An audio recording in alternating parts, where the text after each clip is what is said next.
Hi நண்பா, இன்றைக்கி நம்ம எங்கே போகிறோம் அப்படின்னு சொல்லிட்டு பார்த்தீங்கன்னா வேகமாக போயிட்டுருக்குங்க. ஒரு யாருக்குமே தெரியாத நிம்மதியான ஒரு இடத்துக்கு போகிறோம் நண்பா. எங்கன்னு சொல்லிட்டு பார்த்தீங்கன்னா குப்பநத்தம் அப்படின்னு சொல்லிட்டு ஒரு வில்லேஜ் தாங்க. அது செம்மையான ஊருன்னு சொல்லலாம். சுற்றி ஒரு 1000 ஏக்கர் வாழை, எந்த பக்கம் திரும்பினாலும் இயற்கை காட்சிகள். இந்த பொய்யான உலகத்தில் மெய்யான ஒரு சந்தோஷம் அப்படின்னு சொல்லிட்டு பார்த்தீங்கன்னா நான் என் பைக்கை எடுத்துகிட்டு போன இந்த தருணங்கள் மட்டும்தான் நண்பர்களே. நான் பார்த்தீங்கன்னா ரொம்ப தூரம் போயிட்டே இருந்தேன், வரவே இல்லை அந்த டேம். என்னடா இன்னும் வரவே இல்லை அப்படின்னு சொல்லிட்டு மேப்பெல்லாம் போட்டு பார்த்தா, ஆனால் அந்த ஊருக்கு மேப்பெல்லாம் கிடையாதுங்க.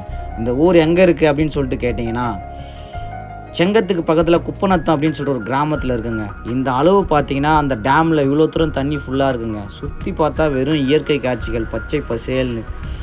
டேமுக்குள்ளே தண்ணி போகிறதெல்லாம் வீடியோ எடுக்கிற மாதிரி கேமராலாம் வச்சுருந்தாங்க. இந்த இயற்கை காட்சிகள்லாம் உங்களுக்கு பிடிச்சிருந்தா ஒரு சப்ஸ்கிரைப் தட்டி விடுங்க.